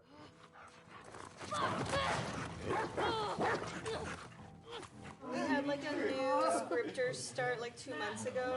First question, she walks into the middle of the room. I have one question. Does the dog survive? And everyone's like, oh no, first day.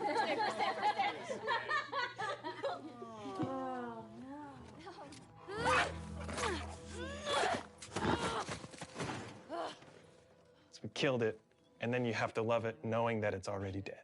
So there's going to probably be people that are upset about that. Hey, Al, you want to go to the trucks? Let's go to the trucks.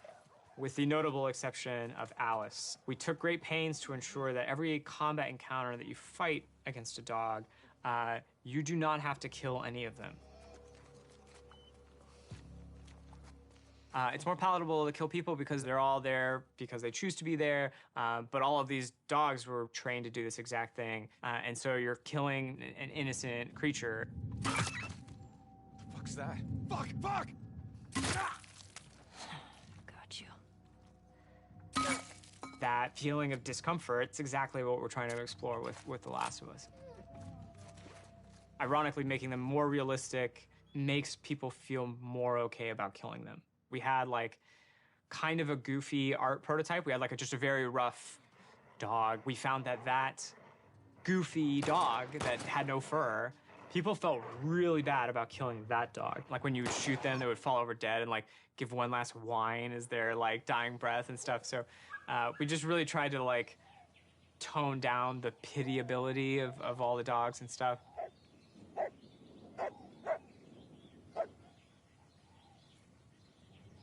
The best sound in most games are the stuff you don't notice.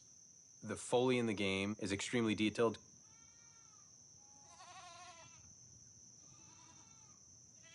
Things like Foley are very easy to get wrong and noticed for the wrong reason, very difficult to get right. But when you get it right, no one's going to pat you on the back for it. Audio guys are kind of a different breed. We listen to everything all the time. It's kind of a curse.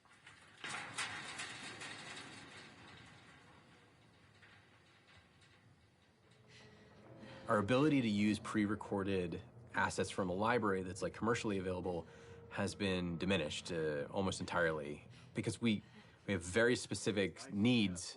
Do one more of those?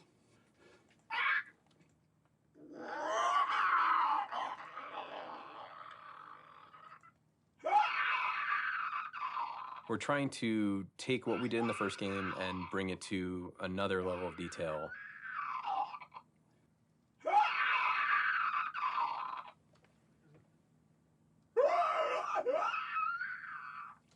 Yeah, play with that a little bit. Like mixing that tonality in is cool. Yeah. The enemies themselves, especially the infected, have had to go through a review process. In the first game, they're pretty coarse. They're basically like on or off. They're either walking around mumbling or they're freaking out trying to get you.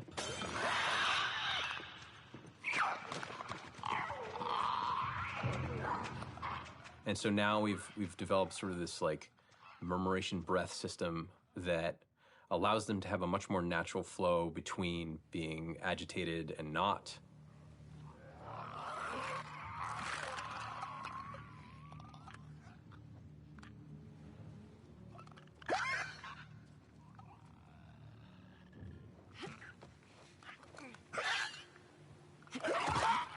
A big part of those recording sessions is working with the voice actors. It's much more collaborative. Yeah, that's cool. I kind of want to see what your more natural voice sounds like. You're basically trying to coach people that they're not zombies. Yeah, now imagine sprinting. Ready, gotta crack. No, Oh yeah, cool, dude. Man. Yeah, take your time, man. That's really great. One of the folks that we worked with, the sounds he was able to generate from himself was unlike anything I've ever heard before.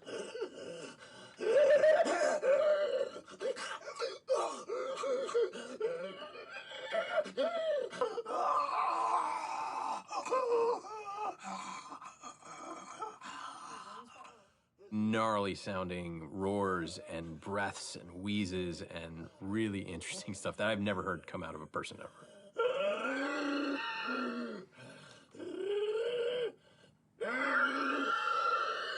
Sound is, we're inherently post-production on a lot of this stuff. We kind of just have to be jamming and we have to be as prepared as possible, and that's what we try to do. A lot of stuff is yet to come for us, which means there's not a lot of time left, which means that it's going to get really intense. It gets really intense for everybody, but for audio in particular, we'll be here late.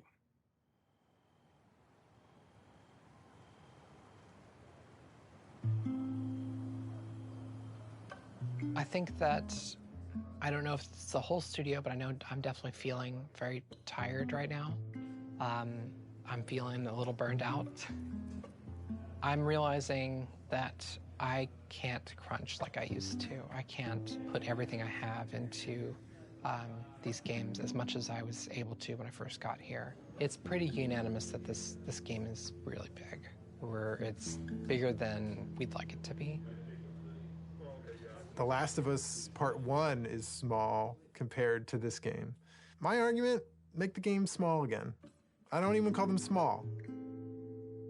There were times when I was writing like 40 pages of in-game dialogue a night. Neil kept saying, stop, you have to like give it to somebody else. We will hire somebody, we will make this work. And I was like, I think it'll just be, I was just bullishly like, I can handle it, I'm tough. I would like somebody to teach me how to have work-life balance. There are some times where I wish I had somebody in production or a big brother that could be like, no, go home. This is great. This is already great. You don't need to do the next thing. I feel like at any given point, you'll go into the kitchen and you'll find people, what I would say, saloning about the game, like going deep philosophy into what's working, what isn't. People criticizing this or that. This doesn't look good. I don't like this scene. This doesn't work for me. I hate this. You know, like they're going to lunch and like expressing doubt to each other and like, is this gonna come together? Is this the one that like screws Naughty Dog up? Let me just exude whatever confidence I have left. Let me try to bestow this person with it so they can feel inspired and go off and do their work. But then sometimes you're alone in the office and you're like, what if this doesn't come together? What if this is the one that sucks? What if this is the one that sinks Naughty Dog? So then you have to like kind of bury it, compartmentalize it. Who knows what damage it does to your body while you're doing that? Because ultimately, you can't let that fear dictate how you work, and just keep the faith.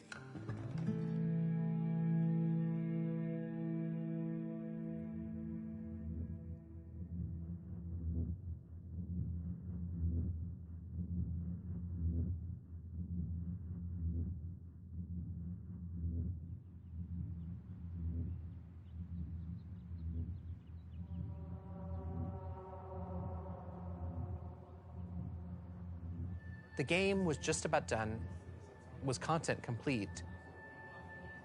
We were fixing bugs when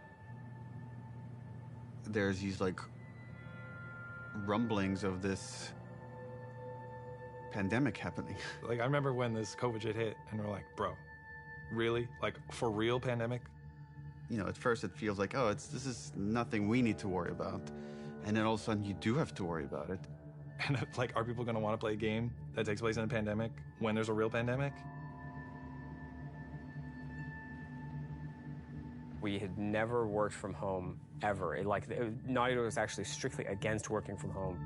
We did not have the infrastructure set up at the studio to work from home. And it's because we were so intense about security and leaks that all of our data, including our emails and our chats and IMs, it all had to be on a server inside the building.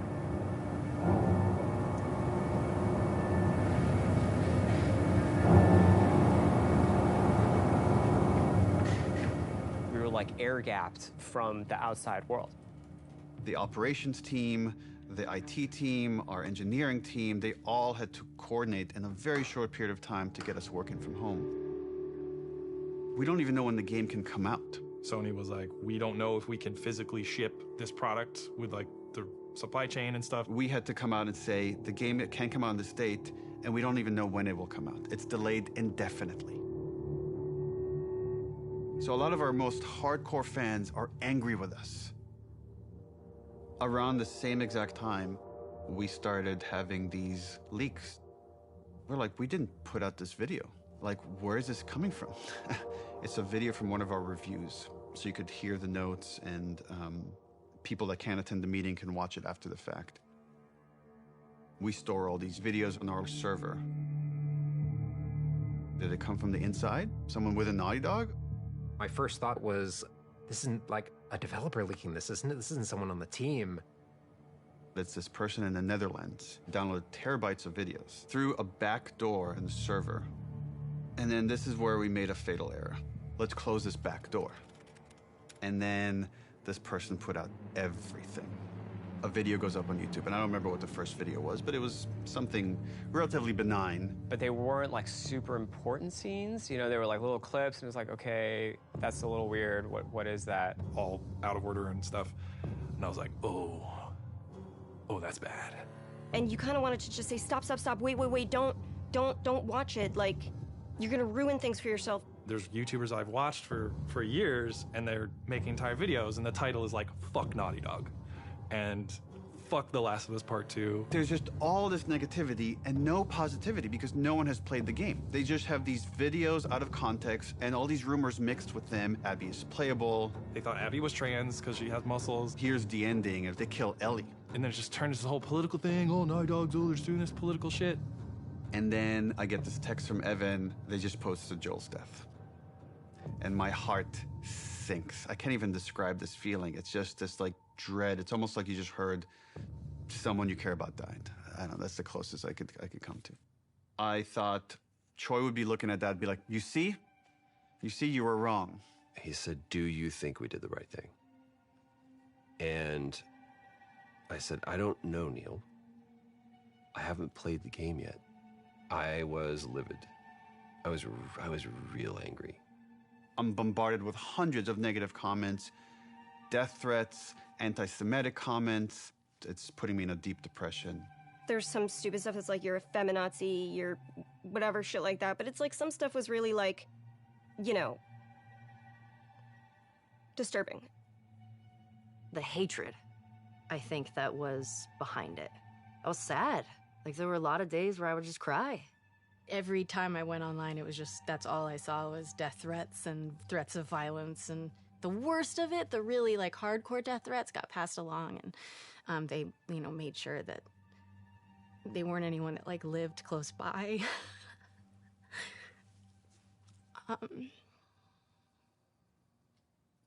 they were like threatening my son, you know, who was born during all of it. And yeah, it was rough. It was rough. But, you know, more than anything, it just kind of like,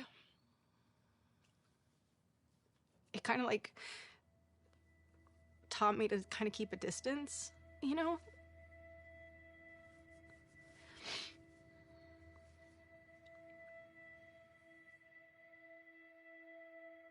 this thing that I spent 4.5 years on, it's kind of getting violated. And then for 2 months before release, there's like nothing you can do. You can't release the game sooner because it's not done yet.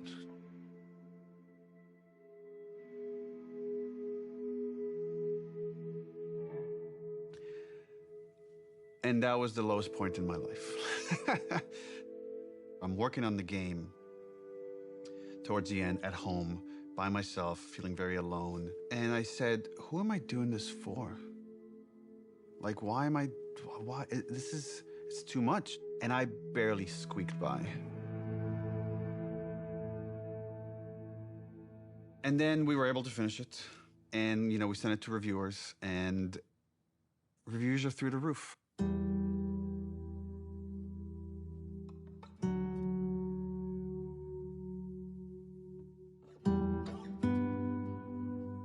And I called Troy and I said, like, dude, I'm sorry. I feel like I failed you. And he's like, what are you talking about?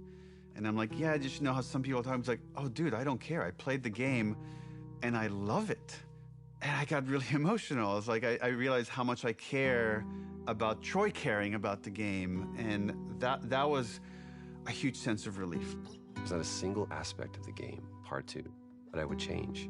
And anytime someone comes up to me and says, I didn't really like what they did to Joel, I was like, great, awesome. Tell me a better version of the story. And to this day, they still can't.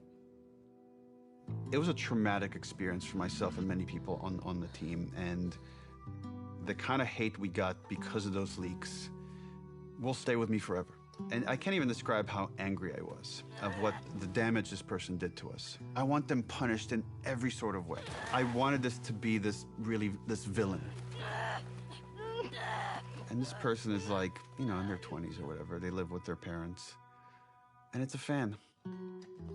And then when we delayed the game indefinitely, this is what they said, is like, I wanted to force Naughty Dog's hand. I wanted to force them to release the game. So I thought if I just put out all the videos, eventually they'll put out the game, which again was never an option for us.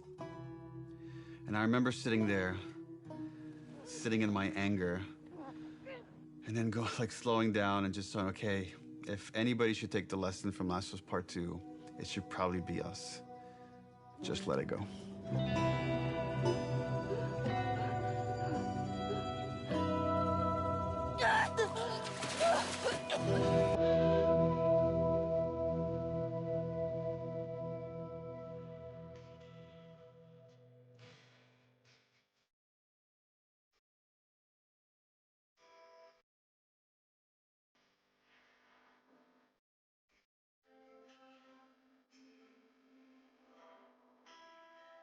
I believe this.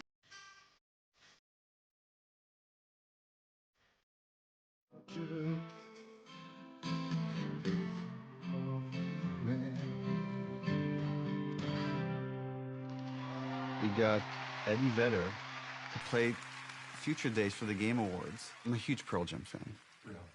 Yeah, I know, so shocking to many people.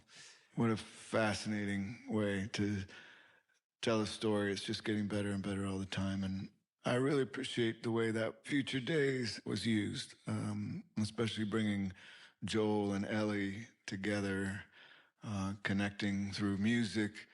It was cool to be part of it. So thanks for having me, and enjoy the rest of the show. How lucky am I? Like, how cool is this? This person that I've admired since I was a kid is now, mentioning this game that we all made. And then we started winning award after award after award. I wanted that validation for the team. Everyone at Naughty Dog, I can't wait to hug and high five and get drunk with each one of you. That's going to have to wait till next year.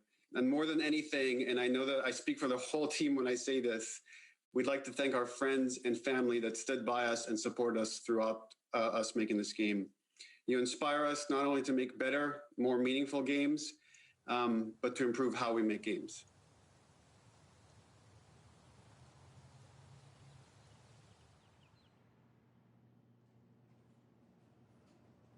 The pandemic kind of brought up that question of health and mental health.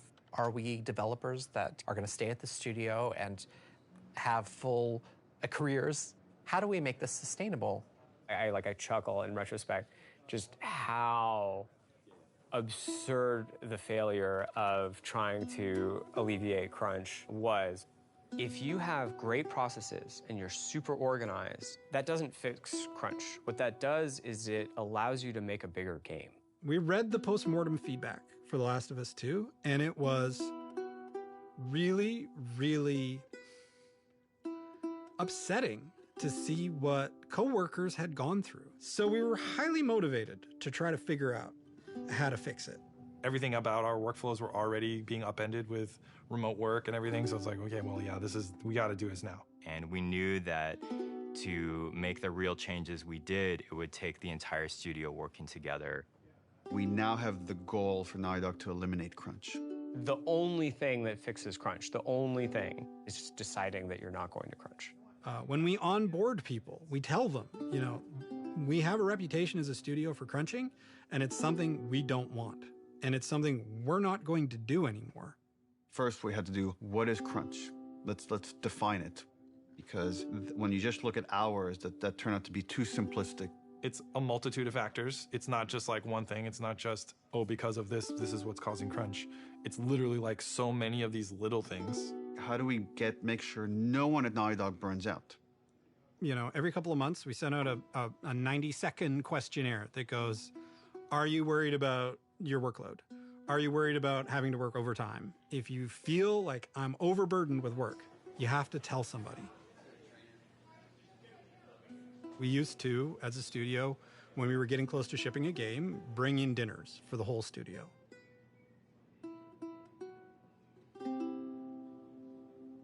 We don't do crunch dinners anymore. Being able to work from home is hugely helpful for me, for my mental health. Of my daughter's there, my wife is there. Hybrid is really the sweet spot because I think the benefits have just been enormous. In the past, our leads, our managers, were the people that were best at their craft, but not necessarily the best managers. So we created the role of principal. We really gave people the choice, do you want to make stuff or do you want to lead and manage? And Arnaldo is now a lead designer here. Now I'm responsible for a team, and I really enjoy that, and being able to share that knowledge and kind of work with someone, even if they're more experienced than me, and it's been great so far. We have a very large and robust production department now that we didn't have. Holding us accountable when we make a decision, when it's just everyone going, yes, more, yes, better, yes, polish, polish, polish, tallying that up and going, okay, well, this is the result. Now you're not in your ship date anymore. It feels so much like a different studio. I hope that we can keep changing for the better and make sure that we're making the games that we want to make, that we're really passionate about, that we don't stop doing that. We want self-driven, healthy designers. Yes, we want to have it all. We want to have it both. And can we do that? That'll be the question, I guess.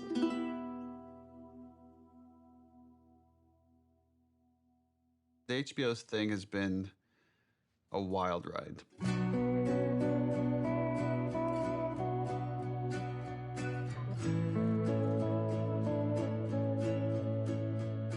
I just wanted it to be good. Dude, if it just comes out and it's a good show, that's gonna be huge.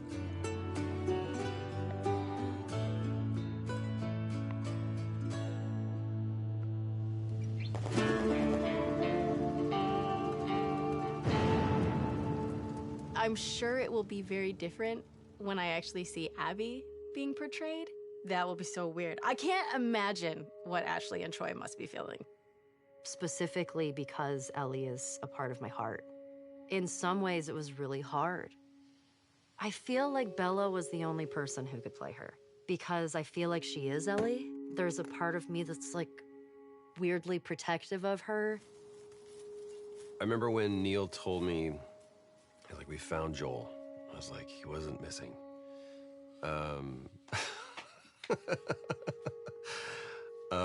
He goes, Pedro Pascal. And I went, oh, we're bulletproof.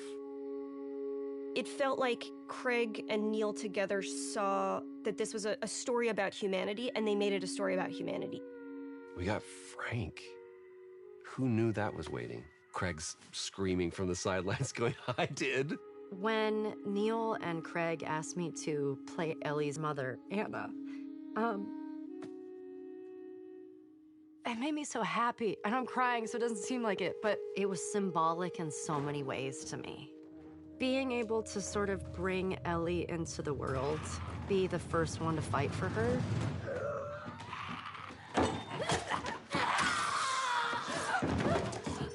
It breaks my heart. It felt like on the other side, we could get this story to people that will never play a video game. My mom is watching the show, and like, she can enjoy this story and she can be a part of it. And she's so excited I'm working on season 2 and getting to see that. I love this idea that someone could watch the show and then realize, wait, that's based on a video game? And come back and check out the game and then realize, oh, there's like all these rich games, AAA, indie, and all sorts of stories that are really unique to this medium.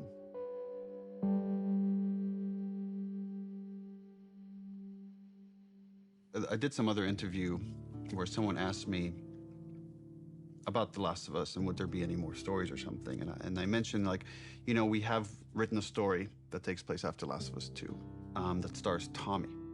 And I hope one day we get to make it.